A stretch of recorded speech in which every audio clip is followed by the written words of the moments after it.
sujet essentiel et toujours brûlant à Calais, la crise migratoire, avec toujours la présence de 500 à 800 migrants sur Calais. Troisième vote, nous vous avons demandé, faut-il accueillir davantage les migrants? Voici vos réponses. Non, pour tout le monde, excepté Laurent Roussel. Vous vous êtes abstenu. Pourquoi?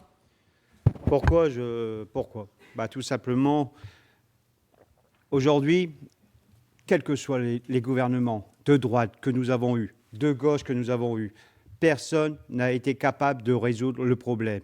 Aujourd'hui, même le Front National, si aujourd'hui Marine Le Pen prenait le pouvoir, elle serait incapable de prendre le pouvoir, puisque c'est l'État qui gère le problème, et malheureusement, le problème du migrant existera toujours, puisque c'est un sujet qui concerne bien sûr l'Europe. Et c'est l'État qui gère, mais le maire a quand même une marge de manœuvre. Donc justement, au niveau de la mairie de Calais, en tant que maire, j'interviendrai. C'est-à-dire que, comme j'ai pu le dire dans mon programme, nous allons mettre en place un conseil des migrants, chose que malheureusement Mme Bouchard n'a pas su, avait tenté de le mettre en place, hein, je l'approuve, et aujourd'hui ne fonctionne plus. Pourquoi? Parce qu'il y a eu des problèmes au niveau des rapports entre les associations, et c'est vrai qu'aujourd'hui il faut mettre en place un conseil des migrants à l'intérieur, avec géré par bien sûr la mairie, la sous-préfecture, l'État français, l'État anglais, On va devoir aller plus vite, sinon vous n'allez pas tous avoir le temps d'intervenir sur cette question. On a bien compris votre proposition, créer un conseil des migrants. Oui, parce qu'aujourd'hui, Virginie Quesnay, vous aussi vous êtes pour ce conseil.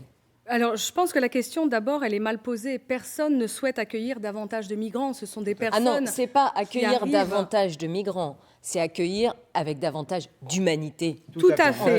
On parle en termes de qualité et non pas en termes de nombre. D'abord, rappeler qu'effectivement, c'est de la responsabilité de l'État, qui actuellement ne prend pas ses responsabilités, puisque même dans le cadre du Brexit, il n'y a pas de courage politique de dénoncer. Vous, maire demain, que faites-vous? Moi, maire demain, ce que je fais, ce dont j'ai la certitude, c'est que c'est l'inorganisation de l'accueil qui crée la colère chez la population calaisienne, chez les riverains de la route de Gravelines. Et ce n'est pas admissible pour ces riverains d'ouvrir leurs fenêtres et d'avoir accès à un spectacle de désolation des personnes qui vivent à la rue comme des animaux. C'est l'inorganisation qui provoque la colère. Donc je propose un accueil qui soit temporaire, pas seulement sur Calais, sur un rayonnage de 100 km. Un accueil temporaire sur Calais et alentour. Un accueil temporaire sur une dizaine de jours, pendant lesquels les personnes exilées seraient accompagnées de permanence juridique avec les services de l'État, où on leur expliquerait leurs droits. Et je demanderais fortement à l'État de prendre ses responsabilités, au moyen en lui faisant un procès. Marc de Florian, vous voulez mettre en place un plan zéro migrant en coupant les subventions aux associations et en mettant en place des couvre-feux. Absolument, des couvre-feux dans les zones concernées pour la protection des citoyens calaisiens qui sont soumis aux nuisances liées à la présence des migrants. Je pense notamment à la route de Gravelines, à la zone Marcel Doré, où beaucoup d'entreprises sont installées, et dans la zone de l'hôpital. Je constate que certains ici veulent installer un conseil des migrants.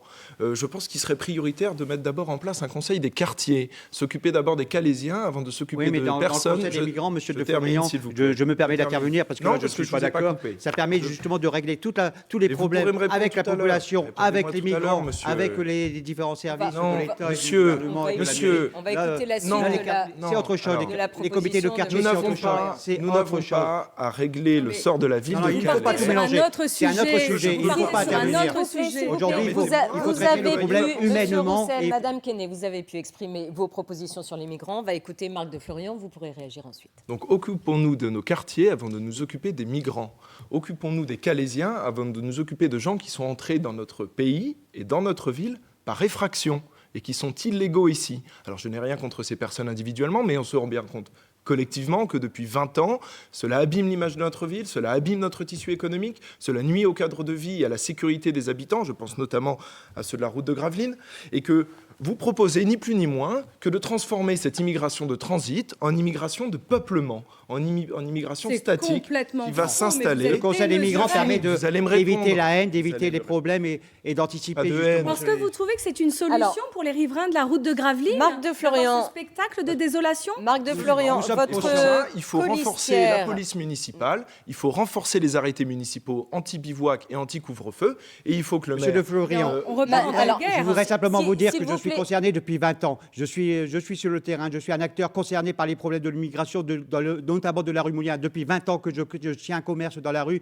nous avons été souvent embêtés, bien sûr. Le dernier mot pour Natacha Bouchard sur les migrants. Marie-Caroline Le Pen, qui est sur la liste de Marc de Florian, affirme, Natacha Bouchard, que votre projet est d'établir les migrants dans Calais. Que répondez-vous? Qu'elle est sotte, qu'elle est menteuse et qu'elle ne sait pas ce qui se passe ici à Calais. Depuis plusieurs années, jour et nuit, je m'occupe de la sécurité des Calaisiens. J'ai fait en sorte, avec tous les ministres de l'Intérieur, quels qu'ils soient, mon parti c'est Calais, hein, c'est pas LR, LREM, etc. Tous sont venus à Calais. Encore cette semaine, j'ai réinterpellé le ministre de l'Intérieur. Sans résultat. Et ce qu'il faut savoir, c'est que très clairement, le rôle du maire de Calais, c'est d'être présent jour et nuit. C'est-à-dire qu'à des moments, on est obligé de s'oublier, on est obligé d'oublier sa famille parce que on a cette problématique. On a subi une crise dont personne ne voudrait revivre entre 2014 et 2016. Ça a été un traumatisme pour l'ensemble de la population calaisienne.